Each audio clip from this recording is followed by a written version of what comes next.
worship is so important to me for a lot of reasons. Just a little background about me. I was brought up in a very conservative church that didn't have musical instruments, and we sang a cappella, and you probably know what it is. And I have no regrets of my upbringing. God used it on so many levels. I learned not just musically, because I have a great ear because of that, musically wise, but I also grew in the Word of God. But when I got spirit filled, I started going to a Foursquare church, and I remember the pastors. And at that time, I was singing with my sisters in our group, and I remember my pastor coming up to me and saying, "You know, I think you're a worship leader." And I seriously, like deer in the headlights, I'm like, what's that? I have no idea what a worship leader is, because in my upbringing, women didn't lead, and we had no instruments. And so they began to show me music like Amy Grant and Petra and just a bunch of stuff like from the 80s and 90s, Twyla Paris. Some of you are going, oh yeah.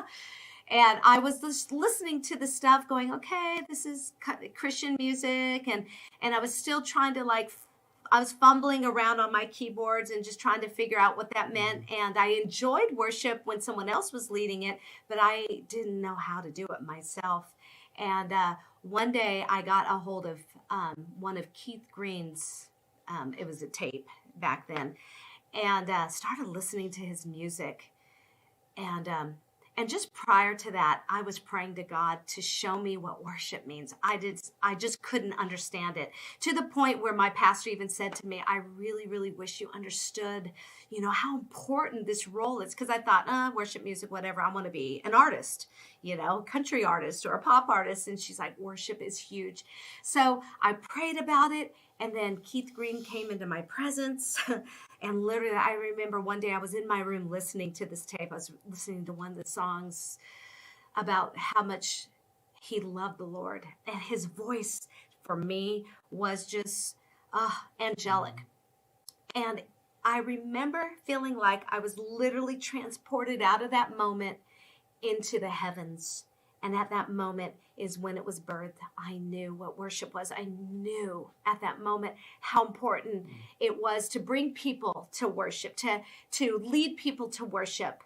And so from that point on, my prayers changed. Lord, teach me how to do what Keith Green does. Let me be prophetic. Let me play prophetically, sing prophetically, write prophetically. The prophetic was just so key in my heart. I understood it.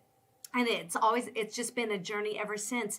And fast forward to where we are now, I feel what the Lord has shown me about worship and why it's so important, not only in my life, but in others' lives, is that I get to help guide people to the throne room of God in worship. So now it's not, I might get up there and sing songs and bring people, help them let go of all the stuff that's going on in their daily lives and get to the place where their confidence is in God and not in themselves, and then literally get them to the place to drop them off at the feet of Jesus. And at that point, he can take it from there. So worship is just so important in everyone's life.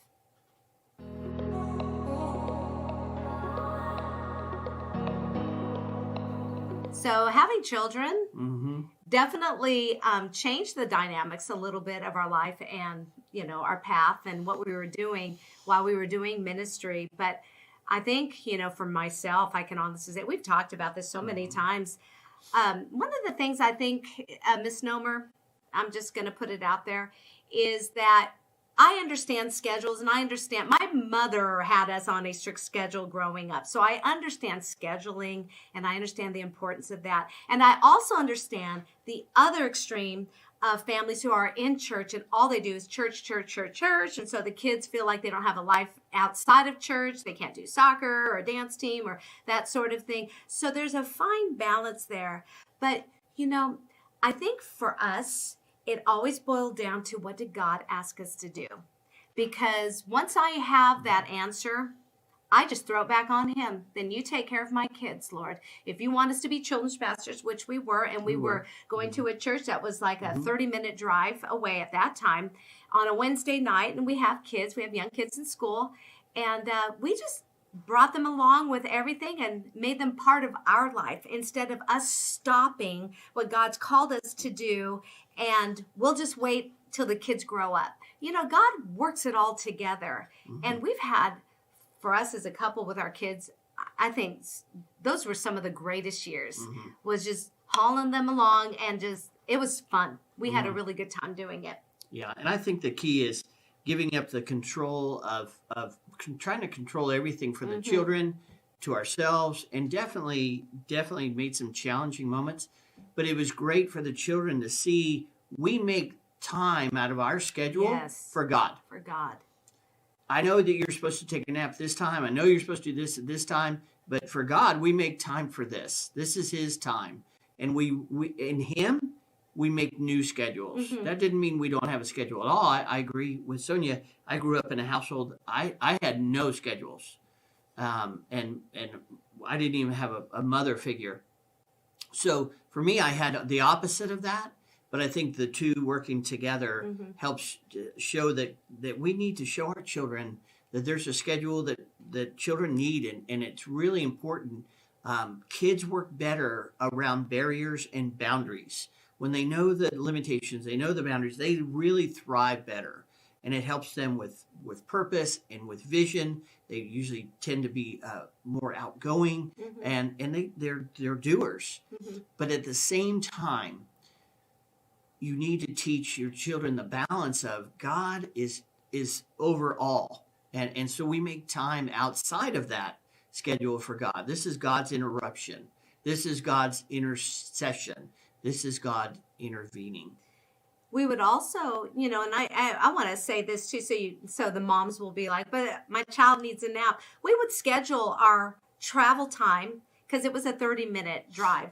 So we would travel that. I mean, we would use that time as their nap time. We would definitely look at our time frame and work it around if they needed a nap or needed something special or whatever, or brought snacks. I mean, we went the extra mile. It's a little bit more when you have kids. I mean, we all know that. It's just not the two of us. Now we have other people's needs that are important, and we never made them feel like their needs weren't important. I think that's another key, to not go to the extreme of God will take care of you. Well, they're going to hate God every time that you put God so much first and not their needs. So there's always a fine balance with that.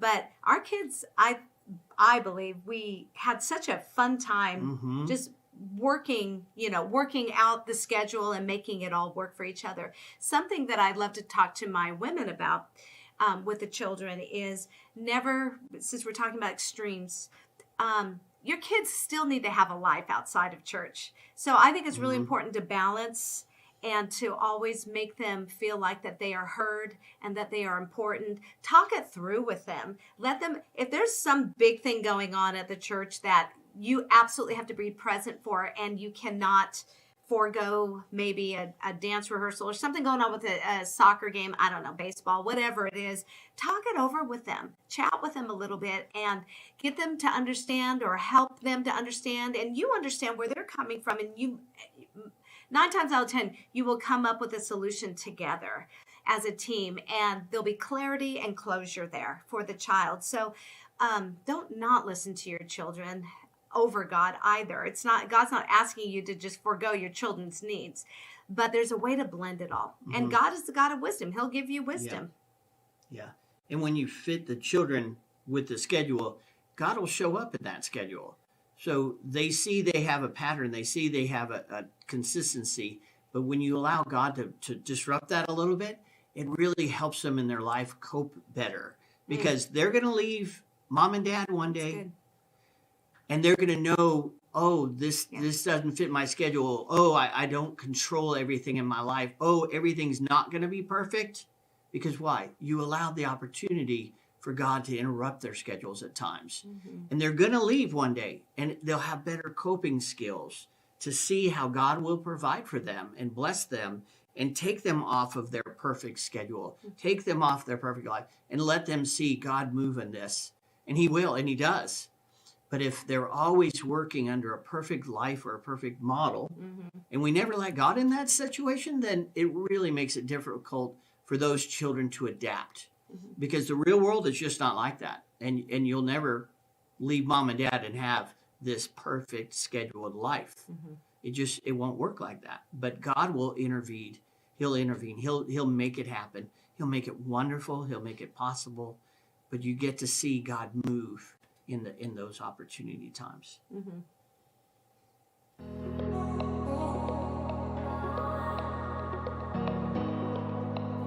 So one really good question we'd like to address with everyone is what's some advice we would give to people who are interested or feel called into the ministry? And I'll tell you, real life experiences is always your best opportunity to learn who God is and how God works. So when you go into ministry, you literally need to understand how you operate, how you work, how you communicate. And how do you learn that? You learn that through the trials and difficulties that you go through in life.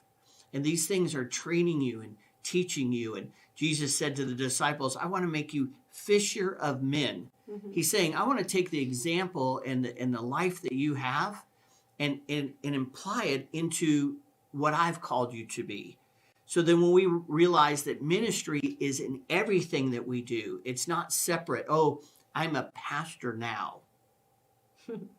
Now I get to do ministry. Really? Seriously? Ministry starts with you as a janitor or as a lawn care specialist or a mailman or a mailwoman, a plumber, electrician. See, ministry starts where you are. So when God came and met Moses at the burning bush, he said to Moses, Moses, what is it you have in your hand? And oftentimes that's where our ministry is what we have in our hand. What is it you have? So for me, 30 years in restaurants, serving people, being with people, being under stress constantly, being under fatigue constantly, just never stops. The restaurant never ends. It eats you like a machine. I remember those days. Yes. And I'd always make it a ministry. Lord, this is yours. I'm not here because, I'm just rebelling. I'm here because I love you and you are providing for me in ministry. Mm-hmm. But what you're also doing for me is you're teaching me how to love people through tough stuff, how to mentor people in hard situations. Do you think, and I'll just say that, I'll ask you a question. My turn. Do you think honestly people want to hear your advice as a pastor and you've never done anything? Lived in a glass tower and stood behind a Bible and spoke the word and never gone through any trial, difficulty, or challenge? See, people want to hear, man, I understand. Man, they want to hear, oh, I've been there too. They want to hear, man, I can feel your frustration. I know what you're going through. And God was there for me, and I know he'll be there for you. And so the advice I give you is wanting to be called into ministry. I really believe we're all called into ministry. I believe we're all called to be pastors. We're all called to be evangelists. We're all called to be prophets. We're all called to be in the ministry of God, wherever we are. And when you treat life like that and you get a position as a pastor, good for you. Hooray. But what prepared you was your life, your trials and your difficulties, the things you went through, because you treated every day of your life as if you were already a pastor. You already were a called of God. And you shared the love of God to everyone you met. If you're holding it all in and waiting for a title, Pharisee, you missed it. Just saying. So what you're saying is every day we're present before God, and it's a relationship with God. And he'll show you the lane to be in, but it really does start with that relationship and being present with him everywhere you are. Everywhere and every single day. No matter how hard, how easy, how weird. It's not your title. Amen. It's your life.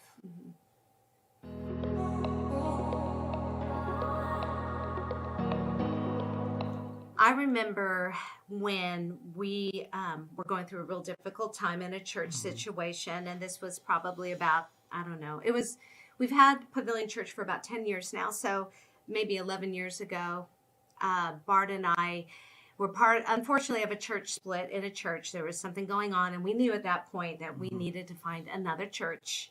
And that's a hard thing to do, especially when your kids have relationships in the youth group and the children's group, and I'm sure some of you out there know what we're talking about.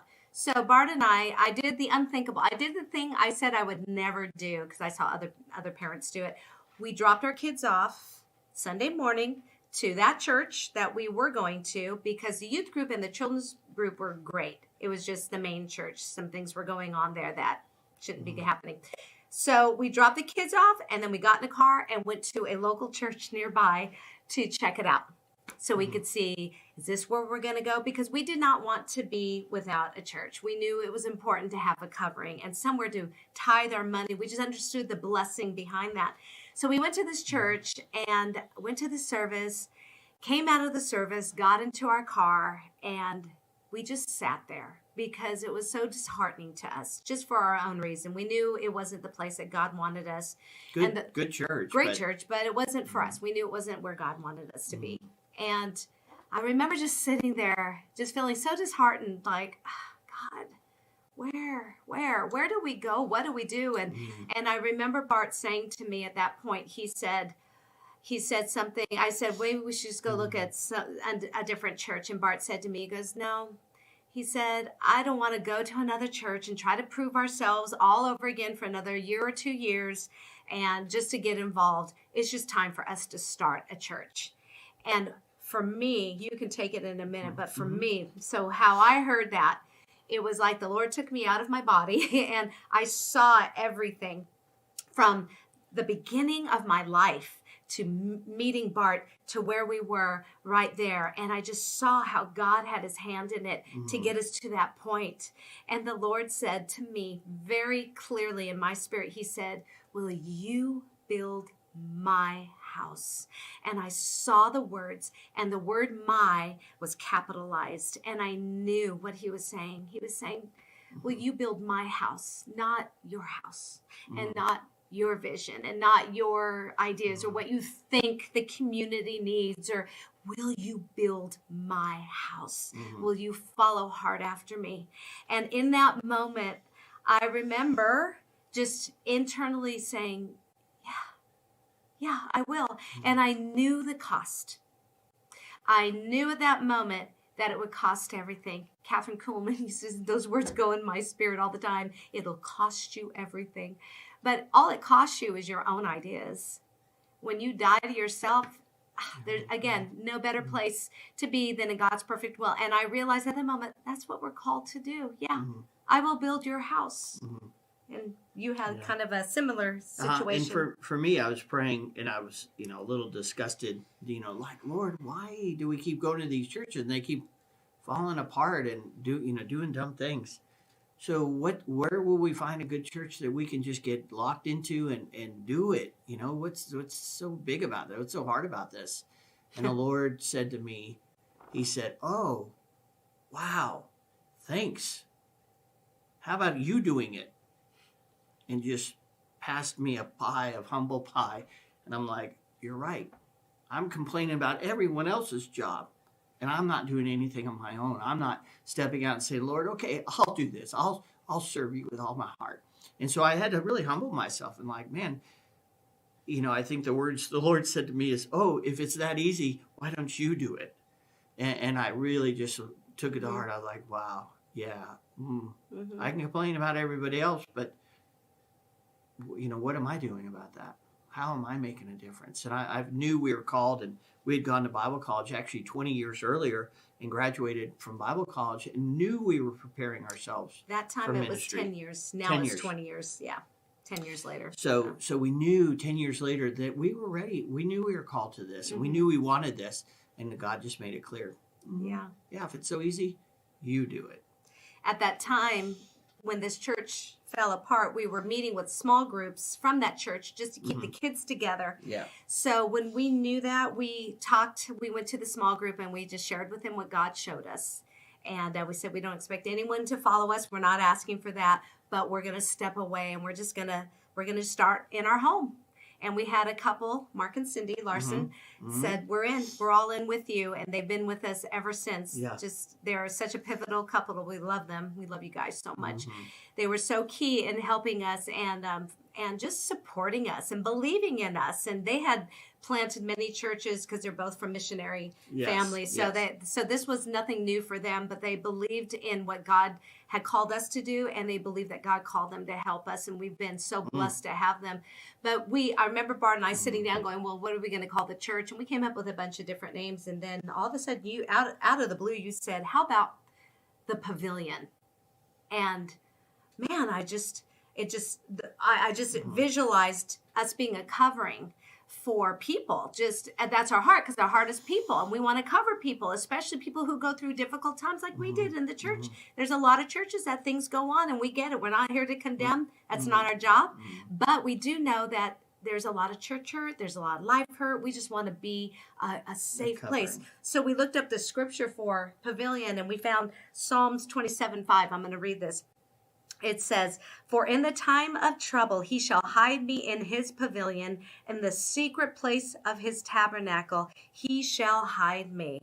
In the secret place. And I thought, wow, with worship, the pavilion is a secret place, man. We can hide there. So if there's things going on, my prayer always is when people come to the pavilion, they're hiding under the safeguard of God, of his wings. Yeah. And a pavilion, I thought about the definition of a pavilion. A pavilion is a covering usually in a very beautiful area, park or somewhere like that. And you go there to have family reunions. You go there to have barbecues. You go there to have fellowship. You go there to, sing and have song. Parties, but your celebrations, weddings. Where do you have a wedding? You have a wedding under a pavilion. And I thought, wow, what a description of a church.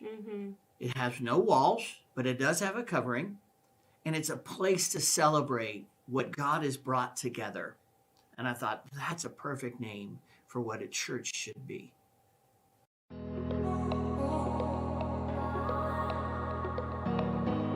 So in this journey of us going through everything we've gone through to get to the point that we're at now, where we have a church, the Pavilion Church, which, by the way, we're in a big old abandoned hospital, which is really cool for us.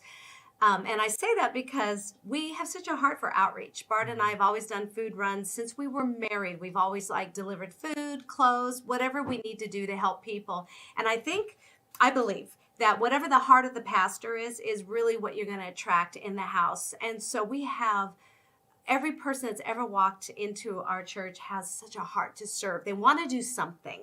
I feel just on a side note, a big disservice a church can do is not get people involved in the gift and the talents that they have. And that was something that we recognized early on, and we wanted to make sure that everybody gets involved. There's room for everybody. It's not, well, all the spots are filled up over here, so there's no more room, go pick something else. No, then we'll just make it bigger, or we'll add another team to it, or whatever needs to happen. God wants to fill up this house, Pavilion, with people who have a heart to serve and serve our community. So I think in the next few years, we are definitely going to be growing this, after everything that's been going on in our world and the situations at hand. Churches are opening back up, and people are starting to come and have a heart for God, and they want to do something. And we know that actually, I think a lot of the ministries are going to be birthed through the people that come, as long as we guide them in the right direction, and that we're clear with the direction that we're going, which is to have the heartbeat of God and what the Pavilion stands for. Yeah, this year we've been teaching. We started the new year with a series in vision. We wanted to talk about vision. And really, the people perish without a vision. And it's true, because as humans, we thrive on having vision. We thrive on looking forward and looking to the future of things.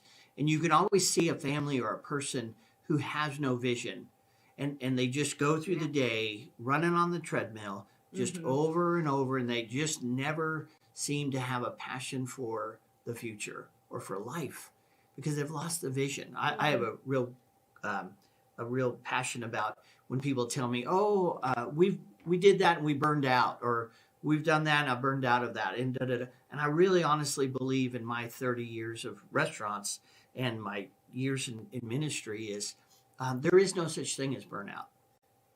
Burnout is just a lack of vision or a lost vision.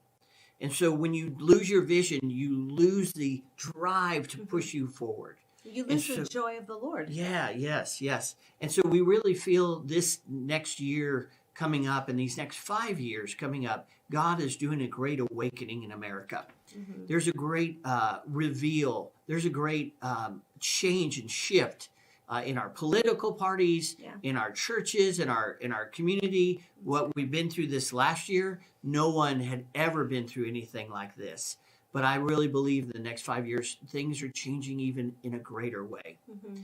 So as a great pastor who taught me, said to me, he said, look for a need and meet it. Look for a hurt and heal it.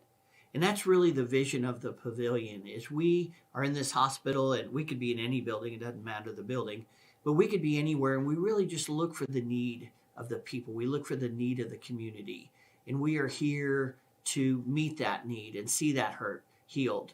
And so our vision in the next 5 years, I really believe God is shifting our nation to something greater and something different than we've ever experienced before. But there's been for us, a 10-year preparation, that it has brought us to this moment that God is really propelling us in the church into something greater and something bigger than we ever imagined. Mm-hmm. So I'm super excited about these next 5 years, next 10 years, these next 20 years until the Lord comes. But I'm excited because God is really doing something new in our nation, and he's doing it throughout the whole world. Literally, the whole entire world is looking at America and looking at what's transpiring with us and seeing these changes. But I tell you, God is moving, and he's on the throne. Mm-hmm. He's not been bumped off. He's not been kicked off. He's not been kicked down. But he is fully capable and able to do exceedingly and abundantly above anything you ever thought and you ever imagined. In these next 5 years, be excited, because truly God is moving in great ways. To see a need, you'll meet it. And to see a hurt, you'll heal it.